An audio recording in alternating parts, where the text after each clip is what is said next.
Good evening. Welcome to all of you. My name's Simon Fanshawe. I was one of the original founders of Stonewall, one of the original 6, and I was also involved in the starting of Kaleidoscope. And now, professionally, I work on diversity and inclusion with organisations in lots of different sectors, in all 3 sectors. Many of you might be curious about the LGBT Alliance. A couple of words about them to start with. It was set up by a group of lesbians and gay men and bisexuals, most of whom have spent their lives campaigning for equality for people who are gay, attracted to the same sex, lesbians, gay men and bisexuals, names on the tin. It's entirely funded by individual donations. So contrary to any kind of fake news of the Trumpian kind, you may have heard from people who frankly should know better, it receives no money or engagement whatsoever from right-wing or even left-wing subversive influencing foundations. It's rather born out of the concerns of many, many lesbians, gays and bisexuals who believe that the rights for which they campaigned for so long and so hard are now under threat because of concerted attempts to campaign for a wholesale confusion between biological sex and gender, and a takeover by gender identity ideology. So what we're going to do today is discuss those concerns. What are they based on? What are gay men worried about with this increasing attempt to take over campaigning organisations? Why are they worried about the confusion between sex and gender, which affects equality laws, or the choices open to children and young people, or women's participation in sport and freedom of disagreement? You also might wonder why this is called the Gay Spot. Well, it's because of Ruth Ellis, the black lesbian pioneer who died on October 2000, aged 101, and her lifelong partner, Ceciline Babe Franklin. They moved to Detroit in 1937. At that time, black same-sex couples were simply not welcome at white gay bars, nor were they welcome at black straight clubs. So they made their home a place where the community could dance and sing and socialise. From the 1940s to the 1960s, their house became known as the Gay Spot. So welcome to all of you to Ruth and Babe's house. The evening will work in the usual way. I'll ask questions of our small but perfectly informed panel, and we'll discuss the issues for a while. Please do write questions in the Q&A whenever they occur to you.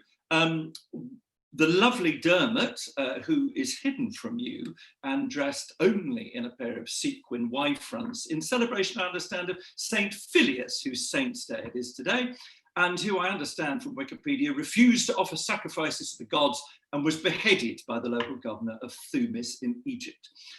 Perhaps a fighter for free speech. So Dermot will pass them on to me, and I can ask the panel for their response in the second half, and the whole caboose will end somewhere shortly after 8 o'clock. I can promise you there will be no hate, no debating trans people's existence, because that is neither the issue nor the views held by panelists, nor by me. I can say without fear of contradiction that everyone on the panel will, as they have done for many years, continue to fight for the ability of trans people to live in freedom without harassment. The anxieties and disagreements are about self-ID and gender ideology. So to the panel, in alphabetical order by surname, because I'm posh and went to public school. Firstly, Malcolm Clark. He is a founding member of LGBT Alliance, he's a TV documentary filmmaker, and as will become clear, is Scottish. Hello, Malcolm. How are you doing? Feels like celebrity squares. James Roberts is the creator of professional networking events for gay men in London, particularly The List and 28 Gays Later. His history is steeped in the gay community. He's a one-time project manager for a regional Pride festival, and he's the former chair of trustees of the LGBT Consortium. Hello, James. Hello. And lastly, Lachlan Stuart, a self-described former policy wonk and Heelan lad. He was a senior policy advisor to Jeremy Corbyn when he was leader of the Labour Party. We were being joined by James Dreyfus, but unfortunately he's literally lost his voice and he can't speak, so our thoughts are with him. So look, chaps, first I thought I'd ask you, what turned you on to the potential damage of what's going on at the moment? I know for me that I was given a really tough and wonderful education politically in the late 70s, early 80s by a group of feminists who really kind of beat me up around class and around sex-based rights. And it's been a hugely important part of my life to understand the way in which many of the things women have had to fight for, whether it's the vote or whether it's control over their bodies or whether it's not being chattels of the marriage or whether it's, against in other cultures, FGM and so on and so forth. These things flow very literally from, women's biological sense and existence as women. And that's been very important to me because it seems it's very important to preserve what flows out of that. So that was my kind of turning point. And I wondered if I'd asked you what first raised alarm bells for you, Lachlan? Well, I've been interested in the whole area of sex and gender for many, many years. But more recently, and within this debate, I was studying policies for the Labour Party. That was my job. And I was looking at some of the flashpoint issues about women in prisons, about women's sports and so on, because those were in my area's responsibility, as was the NHS. I was looking at clinical protocols, and it was striking, the explosion in referrals to gender identity services. And in trying to explore that, I came across the voice of detransitioners, which were just not being heard at that time. And it shocked me. It said to me, some of these diagnoses are erroneous. They're getting it wrong. And that has deep and profound implications for lesbians and gay men and for gender non-conforming youth that need to be addressed. And it sort of became, from there, it became more than an analytical policy exercise to become something that I personally engaged with. So Malcolm, what rang those bells? I mean, everything Lachlan is saying, I think we've all honed in on as important. But I'm a documentary maker, and so my job for a long time has been taking a big subject, usually science or history, investigating it. I worked for BBC Horizon, so we would often in an hour take a huge medical scandal or science scandal or cover up, and we would dissect it. And then around about 10, 15 years ago, it became impossible to ask any critical questions about any of the main planks, if you like, of the transgender argument. So you weren't allowed to say, I'm not quite sure about this paper on puberty blockers. It doesn't convince me that puberty blockers reduces suicide. There's an interesting paper recently that showed that many of the arguments about surgery turn out not to be true either, that often people who go through surgery don't solve their gender dysphoria. And so I was just surprised by how you weren't allowed to ask questions. And then, of course, inevitably, once you're told you can't ask questions, you start to ask more questions. And this whole area of debate has been silenced. And I think it's not healthy for society. It's not healthy for trans people. It's not healthy for anybody. If you can't ask questions that are important, then we're in trouble. Okay, so James, you've been, as I said, steeped, I think was the word, and initially I had a sense of sloes being gently left in gin, but you've been steeped in the lesbian, gay, LGBT kind of world for a long time. Have you changed your view, or was there something that just suddenly made this apparent to you? I think it's kind of, there's always been a tension I've been aware of why have we lumped gender identity and sexual orientation together. There's parallels in terms of, one group's rights is everybody's rights and freedoms and supporting each other, but they're very distinct communities and different needs. And when I was at the LGBT consortium, we talked about LGB and T, and even within LGB there are different communities. So I've always kind of had that view of there are distinct differences here as well as our similarities. But increasingly in the last couple of years, seeing more of kind of what's being covered and talked about, reading on things about postmodernism, queer theory, gender ideology, and it kind of made me think about particularly young gay boys, and think about when I was kind of maybe a little bit effeminate child, and are you playing with girls' toys or boys' toys? I remember I was probably only 6 or 7 at some cousin's house. It'd been her birthday recently, she was younger, and she had one of these scale model kitchen toys with the full sink and the oven and everything. And I was playing away with that, and it didn't strike me as odd at all. I had 2 little sisters, all play with the same toys. It wasn't until one of the other adults, not my parents, had said something along the lines of, "Are you a girl? Why are you playing with the girls' toys? You shouldn't be playing with that." Yeah. That's my earliest memory of that kind of notion. Sorry, go on. So yeah, so I mean, what I think is interesting about these things is that they are, in a sense, they're policy things. They're anxieties, aren't they, about the direction of travel, and they're also anxieties about the fact that actually there are differences here, and it seems to me what lies at the root of diversity, what lies at the root of inclusion, is the recognition of difference and the need to speak about these things so we can find some way through them. But Malcolm, why does this matter to gay men? I mean, that's a general issue, and there's a lot of anxiety around about, for instance, freedom of speech or, you know, stereotyping, whatever. Why does it particularly matter to gay men, in your view? Well, it's partly what James is saying, that, you know, a whole generation of young and up and coming gay men and lesbians at schools, you know, 12, 13, 14, 15, are now being told that they might be trans, and pushed gently towards puberty blockers and all the rest, and it's increasing that pressure. I mean, now we're being told that even to question a trans child about their reason for thinking they're trans is somehow transphobic, and it must be affirmed. First thing they say when they say they're trans, that's it must be affirmed. I mean, I think, Simon, actually, at the launch of LGB Scotland, you made a really good point, which was, you know, when we were arguing for gay rights, you know, 20, 30 years ago, the worst thing that could happen to a child, you know, that's why the whole Section 28 comparison is so absurd, because the only thing that could have happened if a kid 30 years ago thought they were gay is they might experiment, they might, you know, go and have sex or something and then think, oh, I'm not gay. That's the worst that could happen. But now a whole bunch of kids are getting sort of fast tracked into transgender ideology. But there's a separation here, isn't there? And I mean, Lachlan made the point about the detransitioners as well. But there is a separation here between people who are going to gender identity clinics or whatever, and increasing numbers of those people who are actually being in some way diagnosed in that way.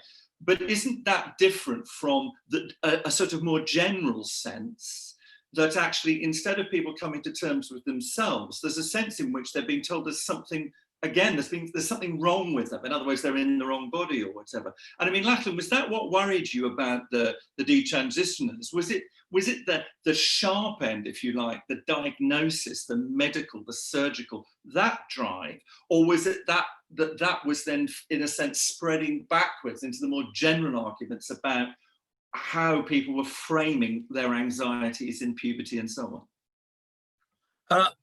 Yeah, it was in some extent both of those. I had a very legalistic regulatory approach to the issue, if you like, and I think law is one of the issues as why this matters to lesbians and gay men. Law needs to be precise, we need to understand, but linked to that was the language that was being used. So it's law and language, but it's also it matters to us because of what is the nature of conformity. Most of us are, well, we are gender non-conforming by virtue of being gay. But I think also that it's the tenor of the debate that matters in many ways to gay men, because it's very censorious, you know, this whole cancel culture stuff. And ultimately, it's always the weak or the oppressed who lose out in a debate like that. This will backfire, but we are giving permission to say these views, these discussions, that just raising these issues about detransitioners is not allowed. It's verboten. Well, that will backfire, and it will backfire on gay people. It will backfire on trans people. It backfires on women, and that's a very dangerous place to be. I mean, to extend this idea a bit about language and policy, let's talk about that, because it does seem to me that there's a confusion in the discussion between kind of presentation and this whole idea of stereotypes and who you are and how you present socially. Then there's a whole set of issues about law. And I mean, let's set aside biology in a sense, because I don't know about you, but I mean, I haven't read anything that's credible that says that there aren't more than two sexes. You know, that's one issue. Let's not debate that tonight, because a lot of this flows from that. So there's a difference between social presentation and policy. So when, as a policy wonk, Lachlan, yeah. What's the problem with self-ID, for instance? Because on one level, why not allow people to declare and then they can live as they want? I mean, in a way, you're asking that question to the wrong person, because I'm a supporter of self-identification. I think it's and I've had this argument lots of times with lots of people on our side. I do think it's politically untenable now, right at this moment, but I don't think it was 3 years ago. Article 8 right to privacy means you have to respect someone's personal identity. And if someone tells me they've got a gender identity, that has to be respected. The problem arises when that conflicts with other rights. None of these human rights are absolute. The only human right that's absolute is the right to freedom for torture. And so if your self-identity requires an imposition on somebody else in some way, and the issue I was discussing today on Twitter was cervical smear tests, because it's a very upfront one. But there are loads of issues like that. Then that's what we call a conflict of rights. Both rights are real, in my view, but you have to calibrate where they come into conflict. And there are all sorts of ways of measuring that. But it's very clear that this does give rise to some conflict of rights, and that rights not being absolute, there need to be some curtailment of when one overrides another. Malcolm, that's the legalistic issue. I think there's practical. I would take a different view on self-ID, I think, because I don't think it's a but good lots of people tool. do. Malcolm, do you take a different view on sort of the legal tool of self-ID? Well, it's the practice. I think what happened was self-ID, in theory, sounds like a great idea. I mean, great freedom. We'll all, embrace it. But there were really practical, sensible things that people just didn't plan when they wrote the theory, which is that the effect on society, once you trigger self-ID and effectively you say anybody can say they're a woman, we're often, calumniated as being paranoid about trans women walking into a girls' changing room. I mean, I think generally our side isn't that concerned about trans women walking into girls' changing room. Obviously, there are problems there, but that's not the main problem. The problem is that once you say that anybody can be a woman, and Alex Drummond, the famous trans activist with the beard who had no surgery or anything else, is now able to enter women's spaces, then how do you stop non-trans people who look, i.e. blokes, who look like Alex Drummond with a beard? How do you stop them going in? What you've done is you've dissolved all the normal boundaries, the usual boundaries that stopped men, heterosexual men, going into women's spaces. You've said everything's a free for all. But if a guy who looks like Alex Drummond walks into a women's space and you think, oh, she must be a trans woman, how do you know the other guy who walks in there isn't a trans woman? And that's a practical problem that I have never heard any trans activists solve that problem, and they refuse to debate. And it's stupid because it's a practical problem which, if everyone got together, we could solve that in some way. Well, it's one of the interesting questions about the notion of rights, isn't it? As Lachlan pointed out, that actually we have this notion that rights are absolute, but the truth of it is that actually what they're designed to do is enable us to get on together. And so in a way, the product has to be getting on together. So James, when you were in that phase, and I know it was a decade ago, so the arguments weren't as hot as they are now, but you said LGBT and T, that seemed to be explicitly understanding that at that point, those two groups of people had different demands of the legislature, they had different demands of society, and so on and so forth. At that point, how did you, in a sense, was there a tension that you needed to resolve, or could you simply carry on those ways, and there was a recognition that it was kind of parallel path? I mean, this was just prior to Stonewall adding the T. I know there's obviously a big debate there, so it kind of was assumed in the kind of pre-debate for that as to whether trans issues sits with LGBT and same-sex orientation issues. I think that the difference then to now, aside from the explosion of social media and how easy it is for people to say something from behind a screen that they wouldn't say in person. But I have an example of kind of a late middle-aged trans woman at a conference for LGBT Consortium coming up and talking to me during the break about just wanting to get on with her life as a woman and not having to always be labeled trans. She's done the transition bit, that's how she lives now. And it was just, I want to get on with my life. Whereas the debate now, with the kind of the language games of postmodernism and queer theory and breaking down the blurring of the boundaries, is you can be anything. You can literally be a female just because you say you are. And well, you can't. Like you say, there are two biological sexes. Don't drag intersex people into it. That's not proof there's a third sex. So I think that the difference now is it's not just a tension between the different needs of different communities. It's that the trans rights lobby, which I don't think actually represents most trans people, is almost the virtue signaling wokeness of you have to agree with this 100% or you hate us all. There's an interesting, YouGov did a kind of state of the nation poll last year about the state of trans rights in Britain.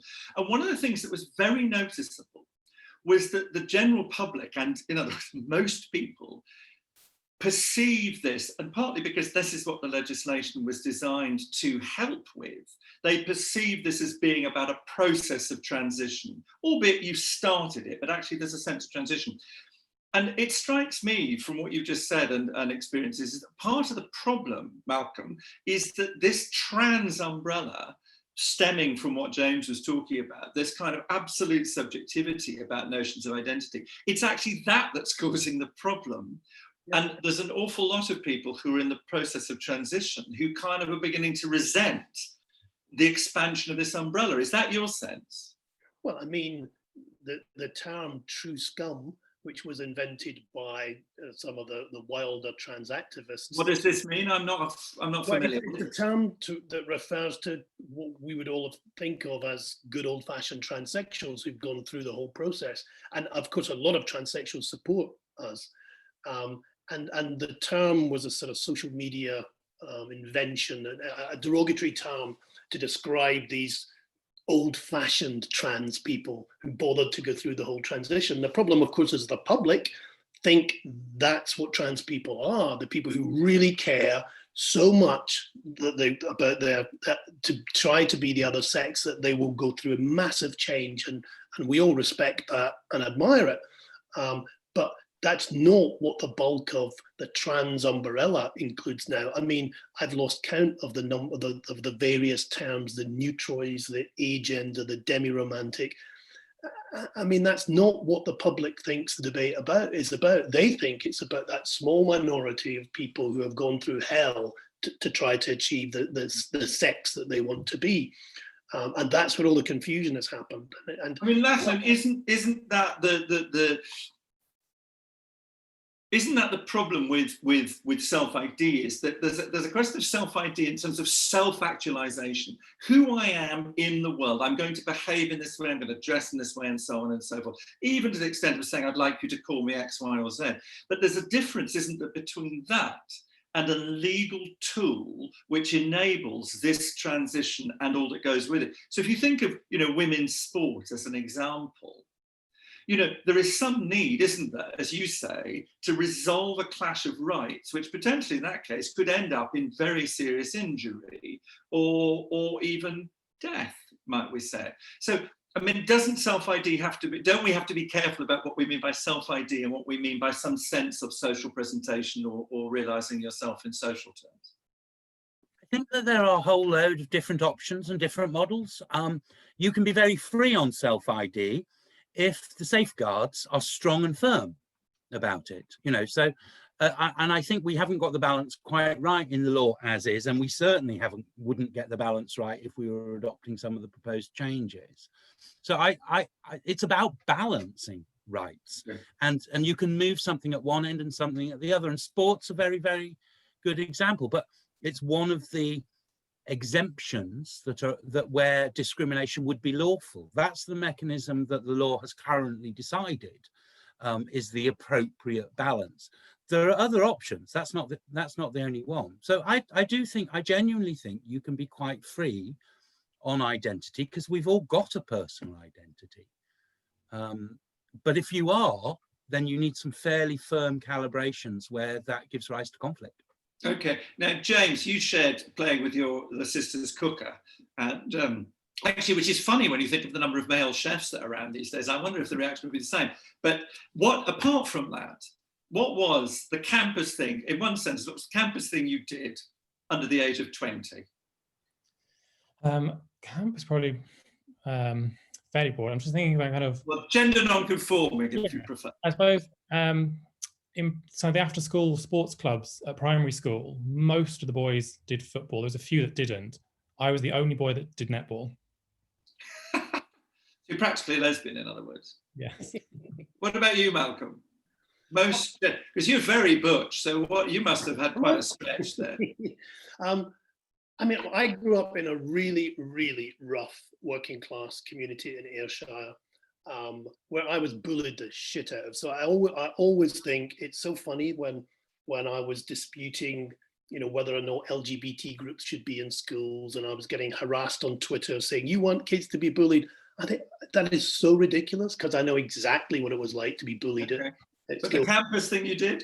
Well, that's the thing. I don't think I was very careful, I think, not to be camp. But then, of course, when I went to university, I went nuts. And so that was fantastic. So, but I do remember my friend George and I, at university, we dressed up as Campus Christmas, glitter everywhere, makeup. And we went to the Queen Margaret Union for a dance. And then we thought, oh, it'll be a laugh. We'll go into the women's toilets. And two big butch lesbians threw us out. And I always think, we were 19 and we had no idea about the issues. And so I get why a lot of these kids, 18, 19, they don't get it either. They need a big butch lesbian to kick them out of the toilet and explain why. And Lachlan, you're very grown up, but give us a glimpse into, under 20. But when I was a little young, I haven't always been sensible. I went to live in Moscow immediately after the dissolution of the USSR, and I spent about 10 years working out there. There was an underground gay scene, but there were no clubs, there were no bars, there was no Spartacus guide or anything. But I wanted to get in touch with the underground gay scene. And so I went to the Bolshoi Ballet, which I thought was quite a good bet. Good start. And I dressed up and took my brolly and did this sort of twirl routine on the steps to try and attract attention of ballet dancers. And nobody knew me. It was very freeing living in Moscow in those days. Did it work? Not like it is today. And I was successful. I met a lovely ballet dancer called Sasha, who later took me to the first gay club that opened in Moscow, where we started doing all sorts of work. And I got introduced to lots of Russian gays. Now, would it work? Sorry? Would it work if we tried it now? I have no idea. I suspect it'd be quite dangerous. Well, not in Moscow, but in some parts of Russia, it'd be quite dangerous to be so openly camp. Certainly, I was a lot camper then than I was now. I learned not to be, actually. So certainly mine was not in public. Mine was that up until the age of about 8, in my head, I moved house a lot. So we always lived. And I went to boarding school, of course, because I'm dead posh. And so I never knew anybody where my parents lived. I never had any friends at their home because all my friends were at school. And so I spent a lot of time on my own, a little bicycle and whatever. And I used to have this sort of fantasy life, and it won't come as any surprise that at quite a young age, I decided in my head that I was a female barrister. And I had this very glamorous husband, and we had 2 children, and I even picked a house out of country life for us to live in. But it did. Therapists have obviously spent a lot of time and money on unpicking that one. But look, the reason I'm asking this obviously is because the concerns that are emerging are because there's a danger that what's happening to young people is that their non-conforming behaviour is being misunderstood, and they're not being given a sense of a choice. That's one thing. Secondly, that in order to enable these different groups of people to live together, there has to be the conversation. And so this idea that there can't be a discussion or a debate is causing all of you and me to be very, very anxious about that. So let me ask you, have you managed to have conversations with people with whom you disagreed on this, and together have you managed, if you like, to change their mind? Have they managed to change yours? Have you in some way, James, had a conversation that was productive? And if so, why do you think it was productive? I guess I'm just starting to, with friends who I know are the kind of people who will put their pronouns in their Twitter bio, who aren't trans. I've started being a bit more open on LinkedIn and in a kind of professional world, and having people comment on the things I've commented on, and kind of not necessarily people who've surprised me, but kind of it's been a welcome surprise how many people have kind of liked a comment or responded to a comment. That actually, it shows me there are a lot more people out there who probably are questioning what they're kind of being fed and are supposed to go along with, particularly in the workplace, with the kind of rise of, you have to put your pronouns in your email. And like I've said, it's like putting your star sign in your email. You just wouldn't. It's meaningless. But it's that kind of, the tension, I think, is when you're in a situation where you are having to go along with that kind of thing, where you don't think that it feels right, and then the conversations that you are able to have or not able to have, because the conversation is shut down, you can't even ask that question to HR or to other colleagues for fear of being, dragged up in front of HR and being accused of transphobia. Yeah. Malcolm, have you had those conversations in a way that have turned productive? Yeah. I mean, the thing is that LGB Alliance is always saying we want to have a debate with people, but we never get the chance to debate. I think if half the people that we want to debate with just gave us 5 minutes, we wouldn't convince them, but they would see that there must be areas of common ground where we can find some compromise. But and I've had a lot of discussions lately with the kids of friends, kids who are like 18, 19, 20, 21, and of course they're all gender fluid, they're non-binary, or they're whatever. And it's interesting. I mean, they get it that, I get it that it's great, their lifestyle and the way that they explore, but certain things have begun to click with them. For example, that recent news night that showed, I've been saying to them that there are such things as homophobic parents who would like to have a straight daughter rather than a gay son. And they say that's ridiculous because, of course, they're so woke and they're so liberal that they can't believe these people exist, these homophobic parents. But then they watch the news night, and I've sent clips to them, and they are amazed, and they think, oh, now I get it. I think it's because we all think homophobia has disappeared. And all that woke young generation think homophobia doesn't exist, but it does, and it's just found a new form. And there's one of the things that, I always call it the Kanye West issue, which is that some people say, I can't understand, why would Kanye West support Trump? Well, the answer is, it seems to me, twofold. One is Kanye West is a billionaire. He's not just black. And secondly, he's black. He's got agency, he's got a mind, and he's made a decision. And Stuart, there seems to, I called you Lachlan earlier on, I just realised, of course, Stuart. That's sorry, right. Lachlan's my first name, Simon. It's a very Scottish thing to have sort of two apparently surname first names. Sorry about that. Stuart, there does seem to me something of which this is a reflection rather than a cause, which is the assumption that all these groups, all lesbians and gays and LGBT people, all black people, in a sense, do everything as one. And that actually what we need to understand, don't we, is that as liberation or progress happens and you get a bit more liberation and so on and so on, actually what that produces is a diversity of lifestyles, opinions, views, and needs and wants and aspirations. So what I'm really asking is, do you see this as part of, Lachlan, do you see this as part of his this kind of enforced sense of kind of group identity, and actually we need to be freer than that? I just find it so ironic that this is a demand for conformity of thought. There's no non-conformity permitted, and so I loathe the term LGBTQ plus whatever acronym you use, community singular, because we're not a community, we are communities. We overlap, some of us have things in common, some of us really don't have anything in common, and not even anymore our sexual orientation, since we include lots of people who have no, so we're not a single community, and we don't think alike. And the idea that we have to, I mean, we do have solidarity, and we have long-standing alliances, and we have common interests in many, many respects. I mean, most of us are interested in the nature of sex and gender, one way or the other, but very often differently interested. So yeah, I find the whole idea that we need to subscribe to groupthink, apart from anything else, I mean, it's stultifying. We will make no progress if we allow no dissent. We did not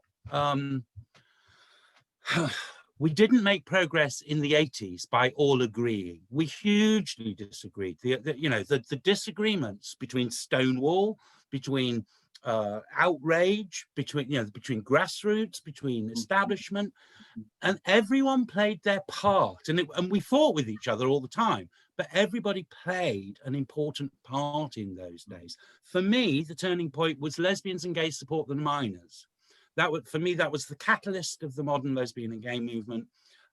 Older people would probably say it was Gay Liberation Front, but for me, with my Labour perspective, that was it. And I was a really minor fringe player shaking a bucket. I'm not claiming any centrality to that whatsoever, but we were castigated by all sorts of people. Mark was a communist. He was the student. Mark, who started it, yes. Mark Ashton, yeah, Mark. He's a much missed, lovely chap. But I rowed with him because he was a communist, and Well, so, I tell you, the David Donovan, the NUM representative who came to speak at a benefit we did in the Electric Ballroom in Camden to support lesbians and gays, support the minors, which if you've seen the film Pride, it's down in Pride as a music gig, and it wasn't, it was a comedy gig. Anyway, it's strange, but he made this wonderful speech and it inspired me beyond belief. He defined solidarity for me. He said, you wore our badge, and now we will wear yours. And what he didn't say was we'll both wear the same badge. It was that real understanding of commonality between difference. And don't you think Why do you say that, Simon? May I just make one point? Yeah, I think that's really important, because solidarity is my business. It's really important why gay men stand up for lesbians now. Yeah. They stood up for us. They did, and when we started Stonewall, I mean, lesbians got involved. We were equal numbers on the Stonewall group, and the whole point was that the lesbians got the point, but it didn't involve them the age of consent at all. They weren't legislative involved. But what I think is interesting about this is there's a real difference, isn't there, between the group experience. We all experience bullying or homophobia, and we know what it's like on the street, what I call the fist in the face moments. When you're being discriminated against. But actually that doesn't describe everybody's individual experiences or aspirations. And that's we seem to have lost some content of. Now I've got questions, so people are bowling them in. Thank you very much. And Dermot is managing to squirm on his chair in his sequin underwear, and he's managed to feed me some here. So as a gay man in my 30s, I feel increasingly alienated by the sudden increase over the past few years of the word queer to describe us. I don't wish to be labelled with a word that was used to harm us, nor do I find it helpful to stick a whole host of different people under one big umbrella. Your reactions quickly, James, to the use of the word queer to describe I don't quite know what. I hate the use of the word queer. I think people are trying to reclaim it in the way other words have been potentially reclaimed. It's an abusive slur. I think it's for me indicative of particularly a younger woke generation and in the point with this webinar, gay men who are less affected by things than lesbians, but are still affected by this. There's a lack of understanding of our own history and what has happened before. And part of that is they've grown up in a world where they haven't had as much challenge as maybe some of us had, and they don't see how important this is. And little things like the kind of use of language and the kind of ignoring what has come before, the impact that has. I certainly agree with you. I think it's the gay equivalent of the N-word, and you can't reclaim it. It just seems to be frightening and also meaningless. I don't know what queer means. It seems to be applied to everything as a sort of synonym for gay, when actually, and I did ask someone the other day, and it turned out there was somebody introduced me to a married couple, male and female, who call themselves queer, and I was like, yeah, but you're married and you live in a house together and you're monogamous. I don't get it. Malcolm, sorry? It's to be other. It's a very woke, how many kind of oppression points can I earn by being in lots of different groups or categories? And if I'm other than the main, I'm actually very boring, but I need to, if I give myself a word. let's try and be, sorry, I set the wrong tone. I feel very strongly about it. Let's be more positive about it. I think that one of the pivot points in gay history was when Larry Kramer, great hero of the gay movement, who fought against AIDS, when he gave $1 million to support, to found a lesbian and gay history department in one of the American universities, he was outraged, so to speak. After 2 years, they renamed it Queer History. He took away the rest of the money. He declaimed loudly that he was furious because he hated the word queer, and I think it's just a ridiculous word. Okay, thank you for this webinar. I'm a proud Black lesbian and have spent my whole life fighting for the rights of LGB and T. I'm now finding that the community, in quotes, accuse me of being a bigot and transphobic simply because I do not date people with penises. Many of my gay male friends are also finding they're no longer able to be same-sex attracted.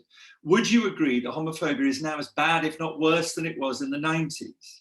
Only this time the homophobia is coming from our own community. I mean, Lachlan, that's a really heartfelt cry from somebody whose first sentence would expect you not to have had that experience. Yeah, indeed. I think this is an issue that disproportionately affects the nature of the relationships between men and women. Means that this is an issue that disproportionately affects lesbians, because if trans men wanted to, somehow coerce gay men into the boxer short ceiling, it's not nearly as threatening as when someone does it to a lesbian. So I think that's less of an issue. On the question is homophobia worse now? I don't think it is. I think it's worse than it was 5 years ago, or even 3 years ago. I don't think it's worse than it was 20 years ago in the or even 40 years ago. We had calls for quarantine and for all sorts of restricted rights. And I don't think we're there yet, but I do think it's worsening. And I think the opinion polls show that, social attitude surveys show that. And I think that that's something to seriously worry about. Our rights and our social acceptance are fragile and they're being thrown away. And, I will fight that on behalf of, whether you like it or not, on behalf of all lesbians and gay men. I think the box ceiling thing, it's not the same issue, in that there's not an immediate threat in the way a male-bodied person coercing a lesbian to believe that they are also a lesbian. But I think there is an erasure of gay men. I've been called, I'm not a homosexual, I'm a homogenital. I have a genital preference.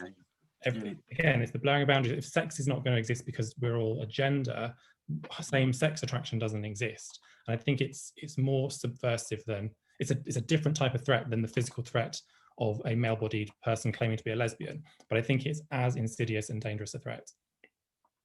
Malcolm, do you go on Twitter and you take it on, but I assume you get quite, in fact I know you get attacked, but in quite overt and particular terms.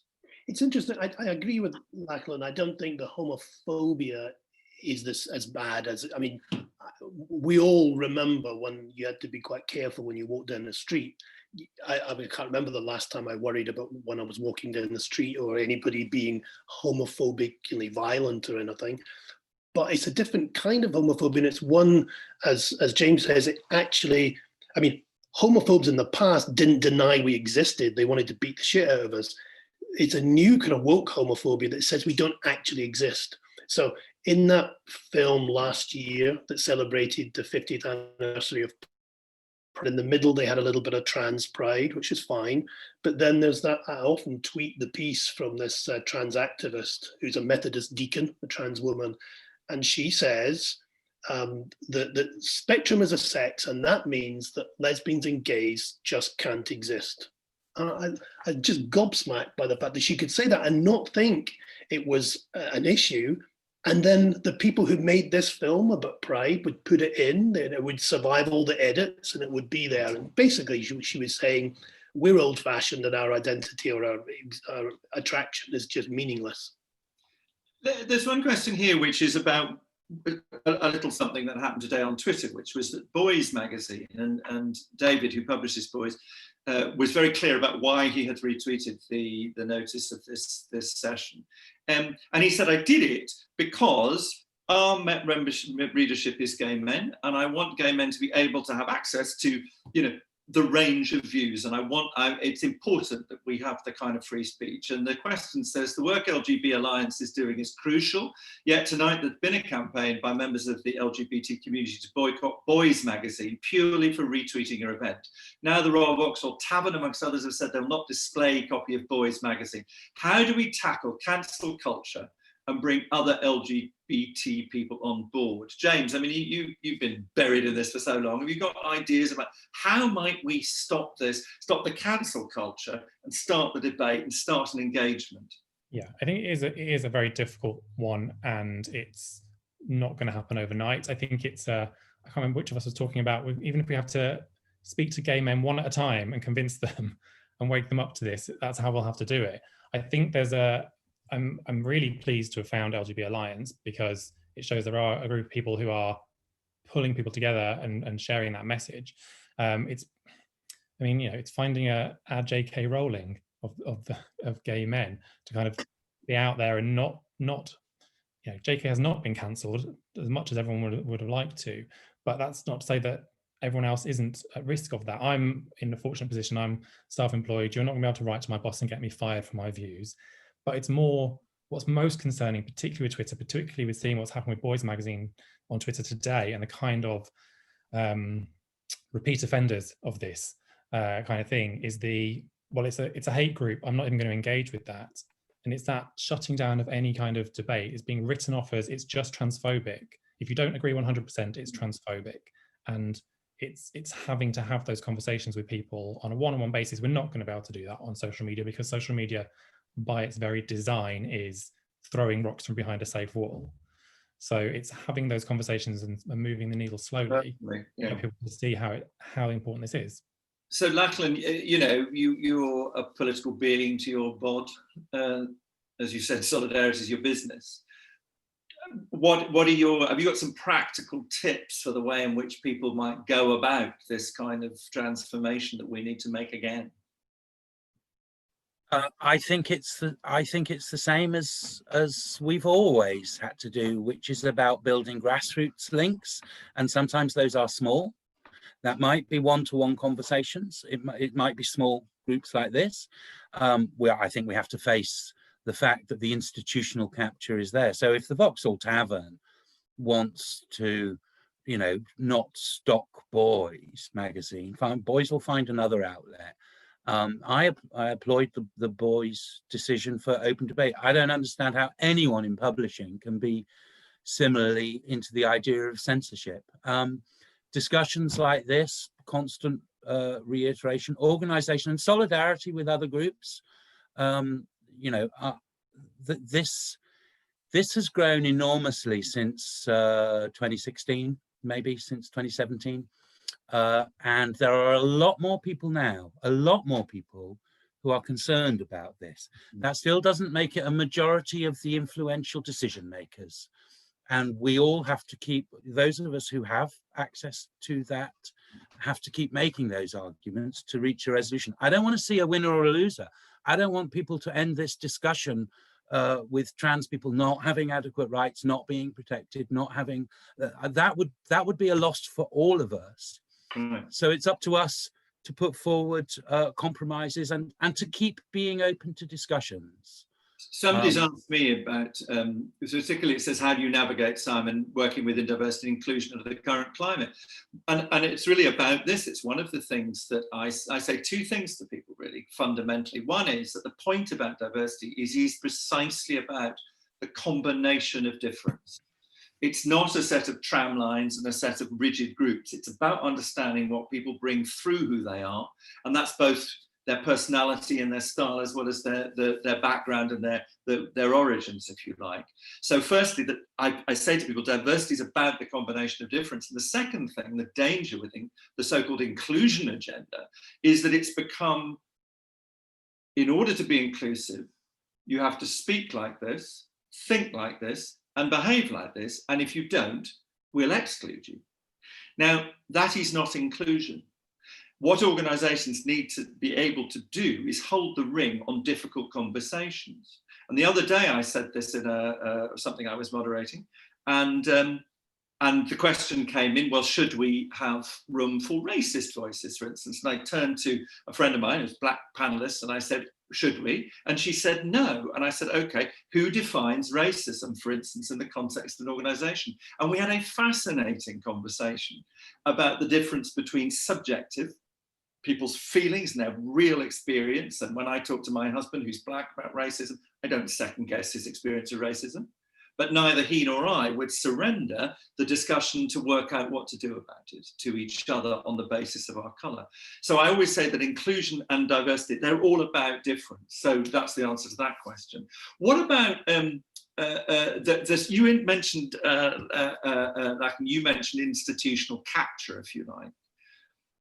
All of you, let me ask you this question. Why do you think this has been, in a sense, are these senior leaders frightened of having a more reasonable discussion and a sort of cave to one particular view of what it's about to be LGBT? Lachlan first, and then James, and then Malcolm. Okay, very quick 3-point answer. Press for Change was one of the most successful lobby groups of recent decades. Just explain to people what that was. Sorry, Press for Change, which is Christine Burns, Stephen Whittle, were the people who really pushed the court cases that went to the European Court of Human Rights. I mean, they did more than this, but they pushed the court cases that went to the European Court of Human Rights and established what are transsexual rights, which have been broadened. So the first answer is Press for Change were a hugely successful lobby group. The second answer is that when Stonewall changed its view in 2000, where Stonewall changed its remit in 2015, an organisation with a huge underscored reputation, trust and resources was put at the disposal of a particular campaign and a particular type of campaign. And the answer to the question, why do people not speak out against it? I'm not going to name names.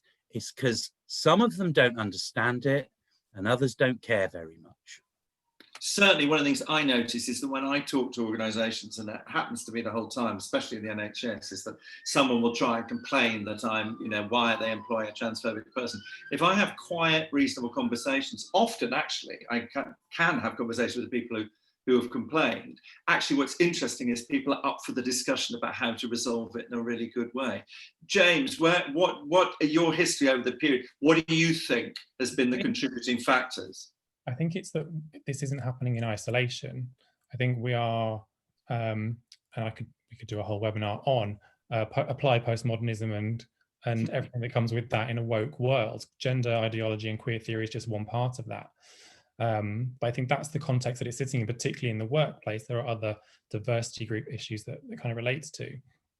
So I think that's the workplace context. And as I think Lachlan said, there's a lot of people who just don't understand. I think politicians particularly don't want to be seen to say the wrong thing. So they don't actually understand, but they say what they think is the right thing on this. Trans rights are human rights. Trans rights are a great thing, but that doesn't mean a trans man. A male is literally a female. And like you say, there's a clash somewhere, and we have to have the conversation about how we work that out. It's a much more nuanced thing than a mantra or a slogan. But because they don't really understand it, They're just going along what they think is the right thing because they don't want to be accused of being transphobic, which is a word that's lost all meaning.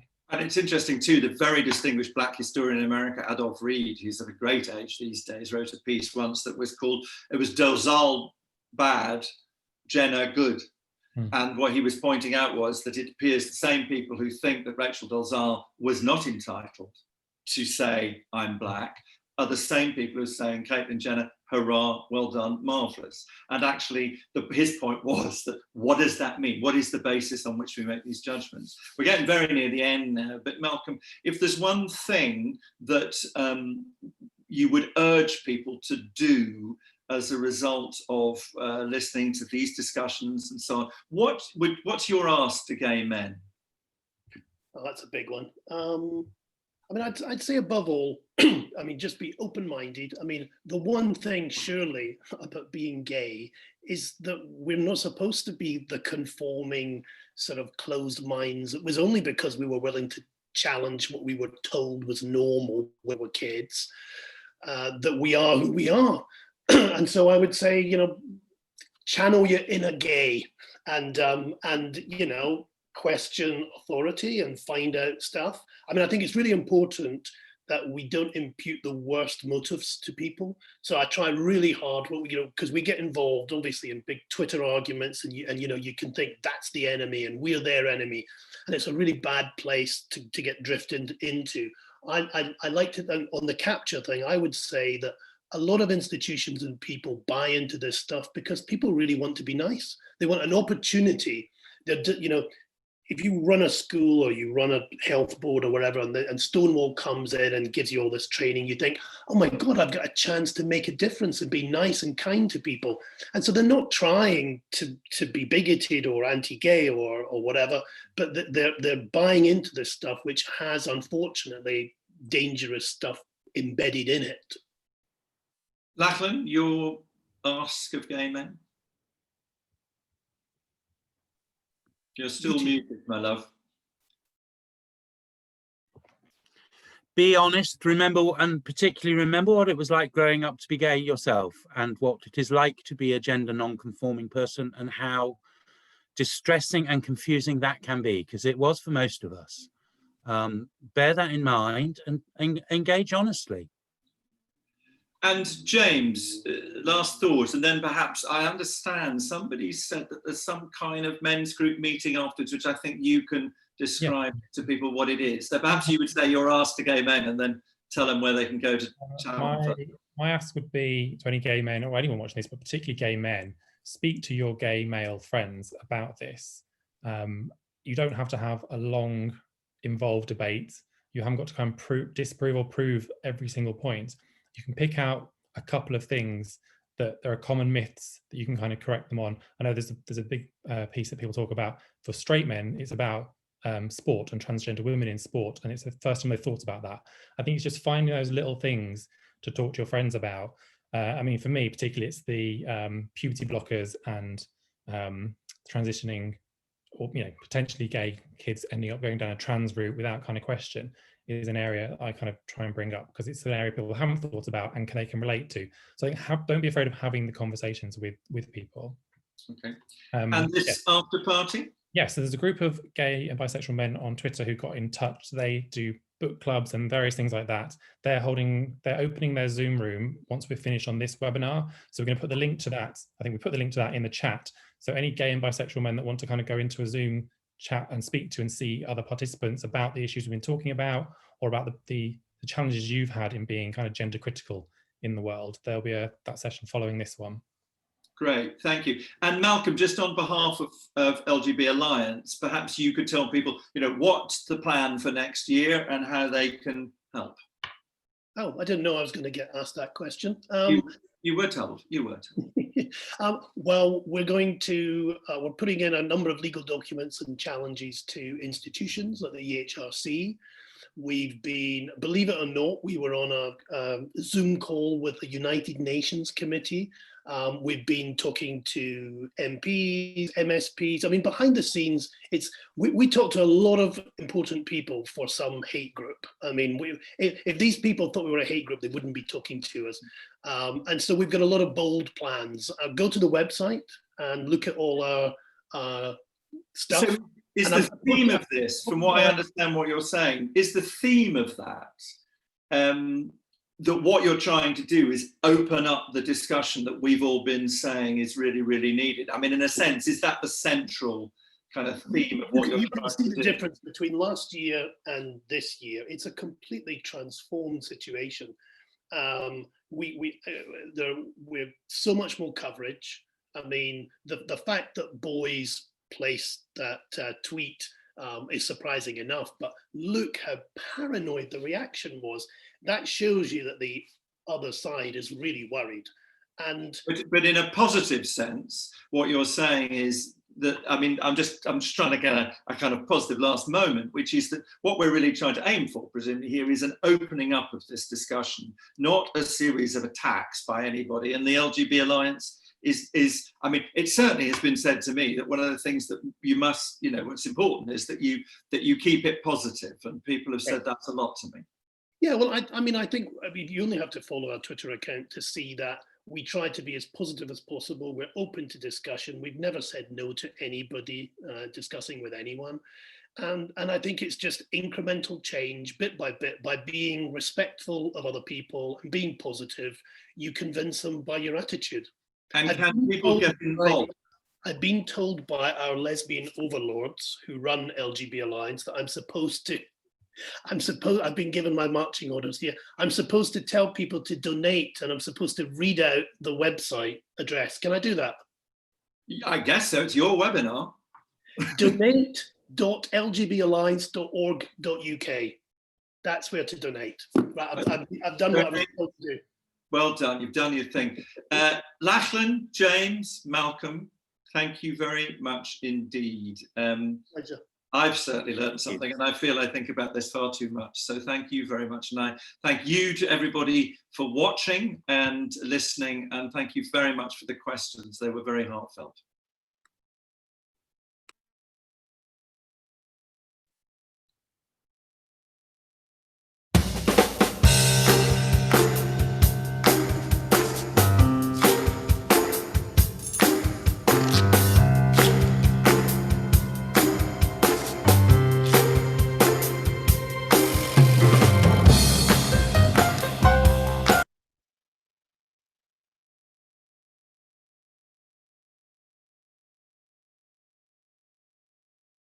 Is everybody still there?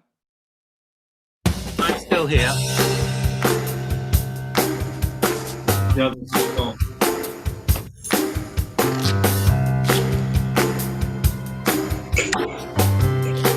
Was that all okay?